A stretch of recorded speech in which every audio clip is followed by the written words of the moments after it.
Aí, já botei. Aqui é o seguinte, a gente vai fazer a gravação e depois no final, aí depois eu vou fazer a edição. Mas a ideia é fazer o máximo, o mínimo de corte possível. Olha como é que tá a imagem aí? Tá pegando nós dois aí? Deixa mais um pouquinho. Isso. Tá ótimo, vereador. Som. O volume tá no meio, tu quer aumentar, não? Não, aí não é volume não. Alzira, eu fui presidente, foi 2 vezes, foi. Duas vezes na televisão.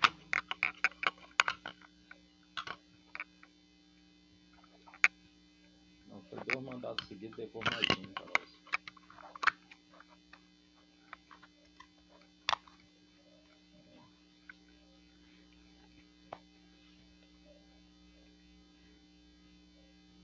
Tu não quer que ninguém tire? Não tinha essa briga toda, não. Hoje, se não tem CNPJ, o pessoal é brigando. Olha lá. CNPJ é brigando.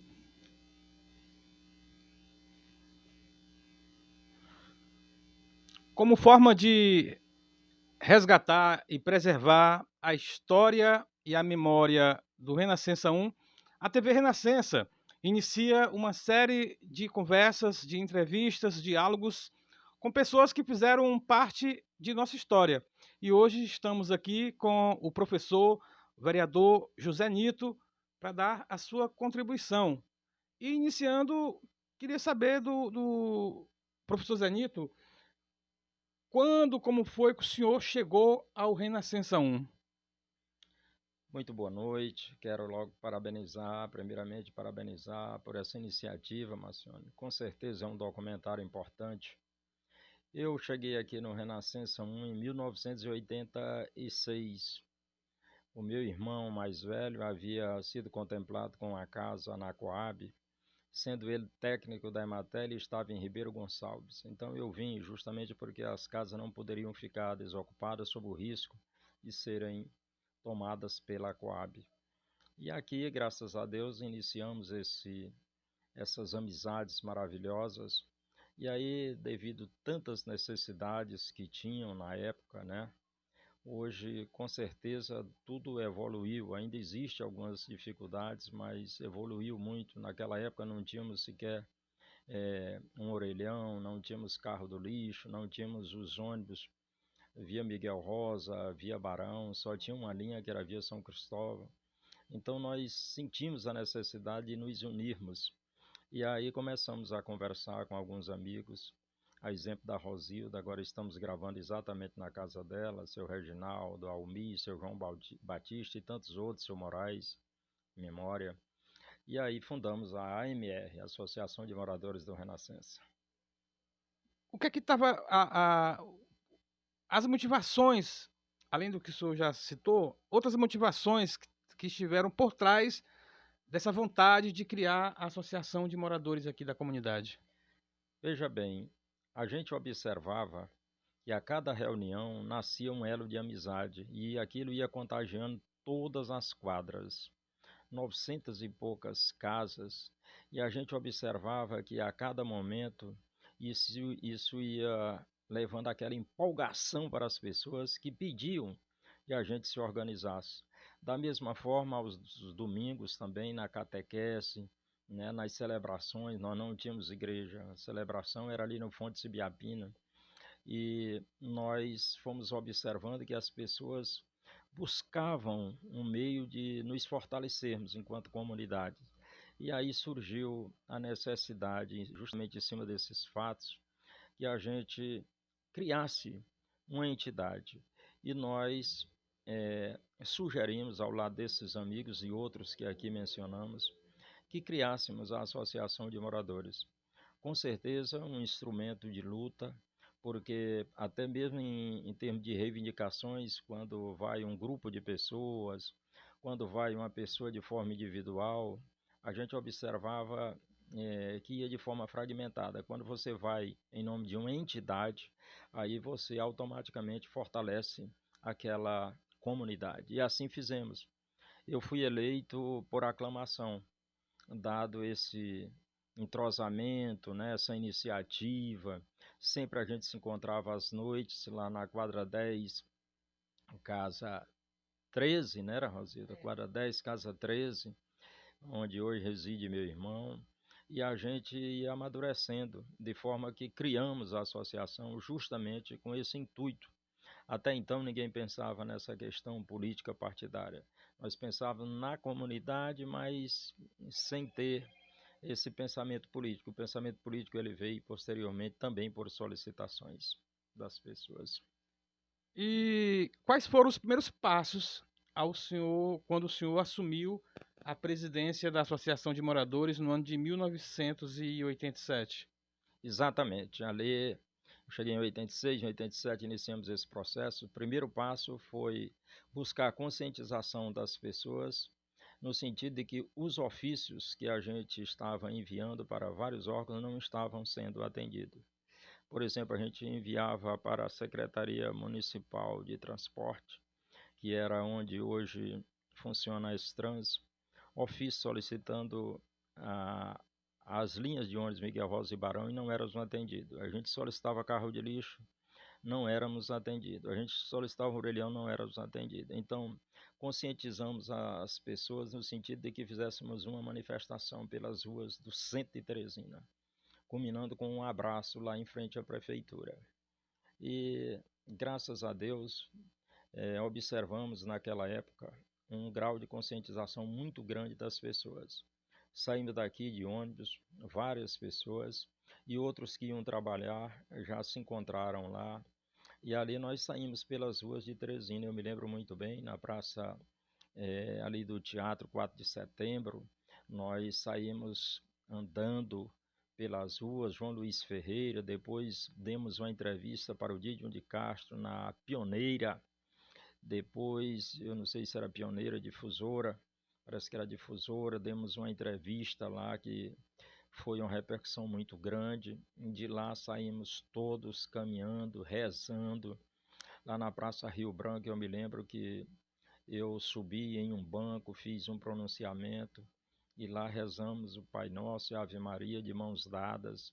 Depois seguimos até a prefeitura e lá nós, com o mecafone, era um mecafone que a gente usava, a gente externou todas as problemáticas do nosso Renascença, que se encontrava um caos, e nós imediatamente recebemos um comunicado do prefeito, na época era o Alferraz, no sentido de que pudéssemos subir uma comissão e fomos atendidos por um secretário, né, Acilino Ribeiro, que era da Sentac, uma coisa assim, era a Secretaria de Trabalho e Ação Social, Ação Comunitária. Fomos recebidos lá e depois já marcamos uma reunião aqui, um encontro com alguns secretários do prefeito que vieram até aqui à comunidade. E daí por diante as coisas começaram a andar melhor para o Renascença. O senhor pode compartilhar conosco quais ações, quais projetos específicos, fora as lutas de reivindicações dentro do bairro, algumas ações da associação, projetos que foram desenvolvidos na sua gestão, no início da sua gestão, em 87? Assim, nós nos dedicamos mais a essa questão, por exemplo, de andarmos com a igreja, ajudamos na luta para legalizar aquele terreno, para a construção da igreja, mas também idealizamos a quadra de esporte, foi um projeto nosso, entendeu? Inclusive, na época, através dessa secretaria citada, a Secretaria de Trabalho e Ação Comunitária, nós conseguimos uma verba para construir a quadra exatamente onde existe aquela quadra coberta. Infelizmente, os recursos não eram suficientes. A associação, como sempre, a gente sabe que não dispunha de recursos. Esse recurso ele veio através de uma força também do secretário Acilino Ribeiro, mas depois, infelizmente, esse recurso retornou e nós não utilizamos esse recurso, mas era um projeto nosso e depois não desistimos. Fomos então lutar junto ao governo do estado, de forma que hoje culminou com a execução da quadra, com banheiros e alambrados, justamente pela pela Secretaria de Esporte do Estado, né? A Fundesp, a Fundesp no caso. Mas vários projetos também na área do colégio Fontes Ibiapino, tinha várias palestras, palestras educativas, também ali ao lado do centro do colégio Fontes Ibiapino, nós idealizamos um projeto para a execução de cursos profissionalizantes e nós íamos até o SERSE, antigo Serviço Social do Estado, que trazia vários cursos para a comunidade, tinham várias palestras, apresentações de shows também à noite, tanto no Fonte Ibiapina como também na praça, de forma que nós tínhamos projeto de quadrilhas, né, festejos juninos. Aqui não passava nenhuma data comemorativa, quer seja de criança, de pais, de mães, que a gente não fizesse as devidas comemorações, tudo dentro de uma programação e com a participação não só da diretoria, mas era a participação da comunidade. Nós organizávamos também passeios, nós tínhamos outro projeto que era voltado exatamente para o esporte, né?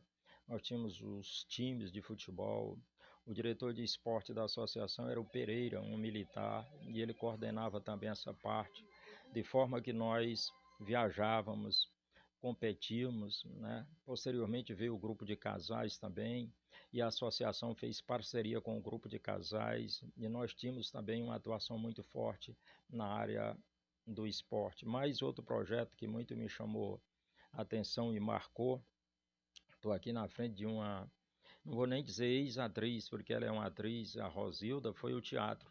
Nós também trouxemos o teatro para cá, apresentamos o teatro amador, peças teatrais, Sugados pela Terra, por exemplo. Eu ajudei na composição junto com o professor Valmir, lá do Dirceu, e era casa cheia, né? Tinha um amigo nosso chamado Edilson também, na parte da música, ele ensinava violão, cantava, apresentava também para as crianças, de forma que nós tivemos essa preocupação também da inclusão social dentro das limitações, né? Dentro das limitações eram os primeiros passos, e eu não tinha grandes experiências, como também a diretoria, mas a gente via que todos eram imbuídos de boa vontade, e essa boa vontade foi que fez realmente ficar marcado a nossa história. Como que a comunidade se envolveu nas iniciativas da associação? A comunidade se envolveu porque ela via algo muito ativo, entendeu? Se era o domingo, ela via que a associação estava presente na praça. Se era na catequese, estava presente. Se era na igreja, estava presente. Se era no teatro, estava presente. Se era nos jogos, estava presente. Se era nas lutas por melhorias para o bairro, estava presente. E aí veio, na época, outra coisa que aqui eu devo mencionar, fortaleceu muito também essa participação, porque aqui a aceitação da associação, do trabalho da associação, chegava a praticamente 100%. Não havia rejeição. Não havia rejeição. Era a associação, quando falava na associação de moradores, era um tesouro. Todos amavam, todos participavam. A gente fazia a Assembleia Geral, onde o pátio do Fonte Ibiapino ficava lotado de pessoas para virem ouvir o que estava acontecendo e participar. Isso empolgava todos e todos passavam a participar.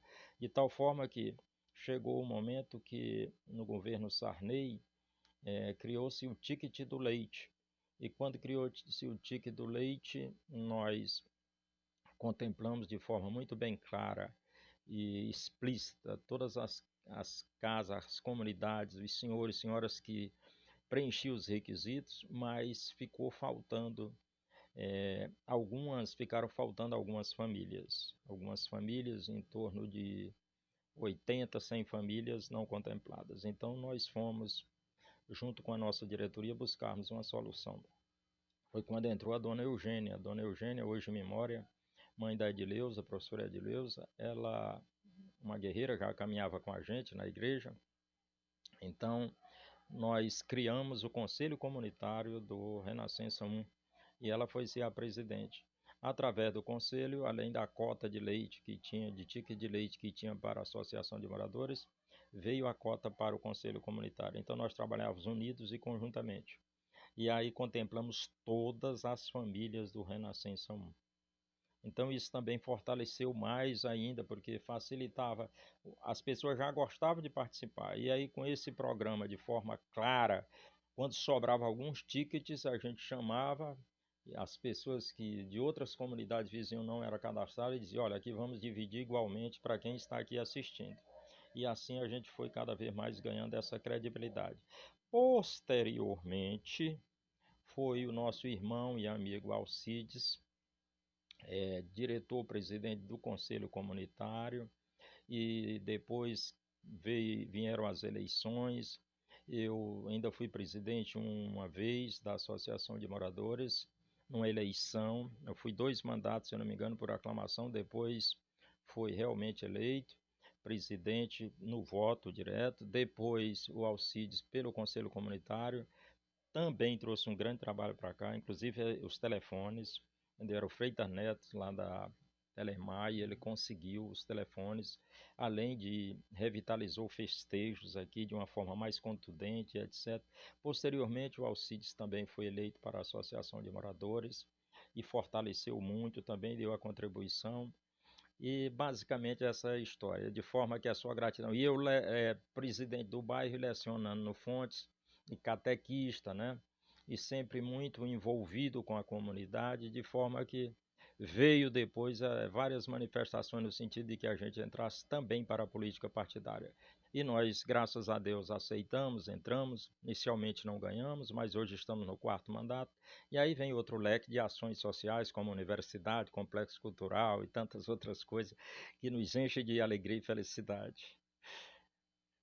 Ao olhar para trás, quais lições o senhor destaca como mais importantes durante seu tempo na liderança da Associação de Moradores?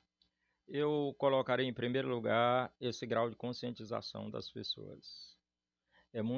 Marcione, é muito importante você defender uma causa onde aqueles que te seguem caminham com autoestima ao teu lado, entendeu? E poderia mencionar aqui vários desses pontos de conquista que nós falamos, construção de igreja, conquista desses ônibus que não tinham, um respeito que a gente adquiriu perante as autoridades. Quando se falava em renascença, para você ter uma ideia, todas as entidades como SASC, naquela época era CERSE, SENTAC, que era SENTAC, hoje é Cênticas, todas passaram a chamar a gente para fazer cadastros. Fomos convidados pelo saudoso amigo Anselmo Dias para fazer parte da federação, que era a FAMEP, e aí viajamos também para o Rio de Janeiro em congressos. Então o que marca mais foi essa credibilidade que a gente conseguiu, de forma que as pessoas participavam, saiu das suas casas na chuva para vir para a Assembleia Geral, para os eventos da associação e abraçavam a diretoria. Então esse foi um ponto que eu destaco, essa credibilidade que graças a Deus a gente conseguiu e ainda hoje reflete em nossas ações. A credibilidade é muito importante. Desde sua gestão à frente da associação, como o senhor tem se mantido envolvido na comunidade? Eu, na medida do possível, eu tenho andado junto. É claro que as atribuições de um vereador são tantas, você passa também hoje, eu estou residindo ali no Parque Jurema, como eu falei no início, a casa era do meu irmão e ele casou e veio. Eu sofri muito quando saí do Renascença, porque eu não tinha casa e muita gente dizia, o Zenito ganhou e abandonou, o Zenito ganhou e abandonou. Eu perdi muito apoio por essa questão. E eu, na época, eu não tinha a casa. Meu irmão, ao contrair o matrimônio, ele veio para a casa dele. E aí eu fui ter que sair. Mas eu lhe digo que eu nunca abandonei o Renascença. Para você ver, hoje as minhas ações maiores como político é aqui na região do Renascença.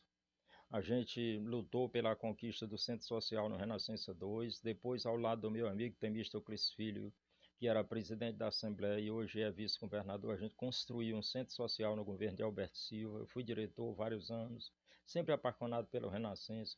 Depois coloquei na cabeça do Temístocles, vamos fazer disso aqui um complexo de inclusão social, de informática, de esporte. E só para você ter uma ideia, nós fizemos o complexo cultural lá no CSU antigo, que profissionalizamos mais de 6.000 pessoas. Depois tinham a inclusão de informática, tinha o futebol, tinha o atendimento ao idoso, cursos em parceria com o Senac, com o Sebrae, com a prefeitura, mecânica e moto, dança, ginástica, baile, tanta coisa maravilhosa.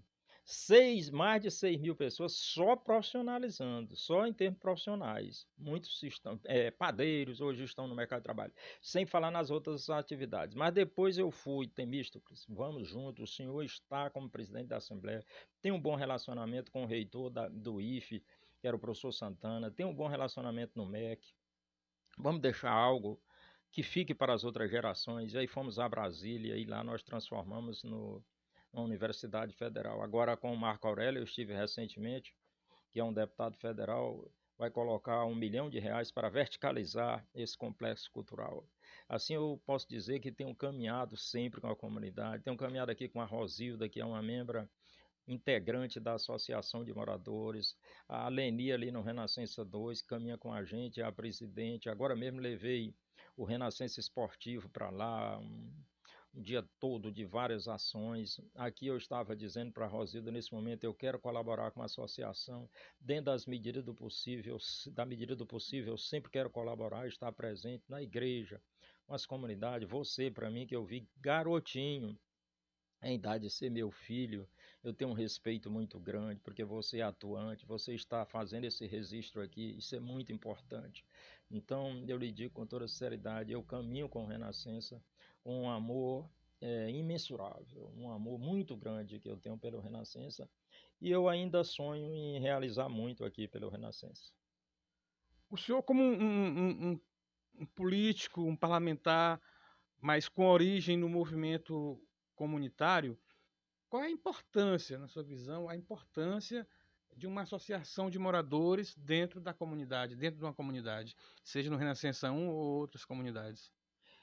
Eu digo que uma associação, ela é o coração de uma comunidade. Uma entidade bem organizada, voltada para os verdadeiros e legítimos interesses da comunidade, ela se torna o coração, a mola mestra de qualquer comunidade.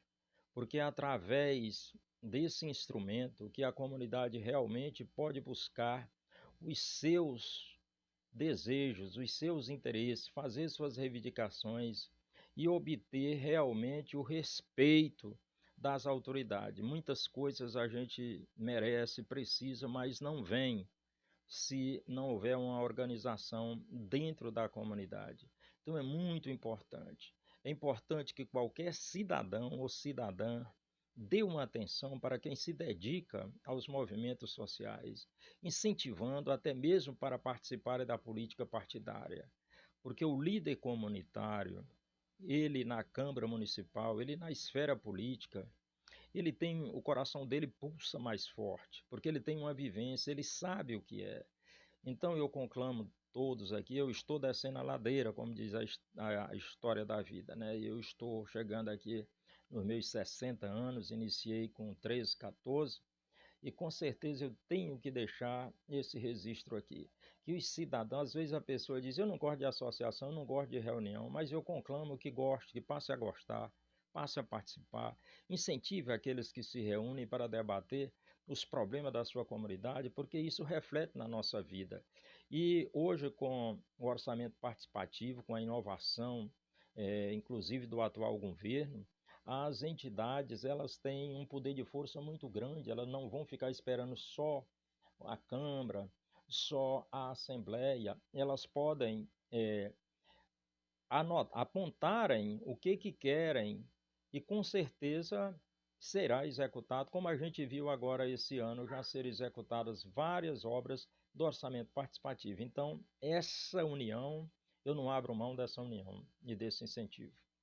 Queria fazer só um recorte aqui, quando o senhor falou do seu primeiro local de moradia aqui no Renascença 1.